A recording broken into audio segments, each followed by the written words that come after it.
सर्वांना praise the Lord. आज ह्या सुंदरशा दिवशी प्रभू येशू आपल्याला म्हणत आहे, प्रभू येशूचं वचन सांगतं की तुम्ही चिंता करू नका. मत्ते 6:27 म्हणतं की चिंता करून आपल्या आयुष्याची दोरी हातभर वाढवावयास तुम्हापैकी कोण समर्थ आहे.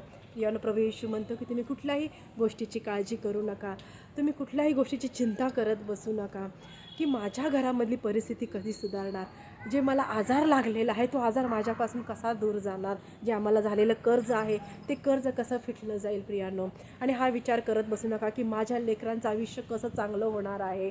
प्रभू येशू तुमची काळजी करणारा देव आहे. तुम्हाला कोणी फसवला असेल, तुम्हाला कोणी धोका दिलेला असेल प्रियानो, तर प्रभू येशू तुमच्या बाजूनी उभारणारा देव आहे, तुमच्या बाजूनी लढणारा देव प्रभू येशू तुमच्यासोबत आहे. सर्व चिंता सर्व काळज्या तुम्ही देवाकडे टाका, त्याच्या जवळ तुम्ही त्याच्या हातामध्ये त्या काळज्या चिंता द्या प्रियानो. प्रभू येशू तुमच्यासोबत उभारणारा देव आहे, तो प्रत्येक गोष्टीमध्ये तुमच्यासोबत आहे.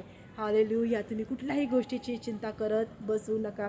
चिंता आणि चितामध्ये फक्त एका टिंबाचा फरक आहे, त्या टिंबाला आपल्या आयुष्यामध्ये स्थान देऊ नका. चिंता करू नका. प्रभू येशू तुम्हाला आणि मला म्हणत आहे की तुम्ही चिंता करत बसू नका, मी तुमच्यासोबत आहे. हालेलुया.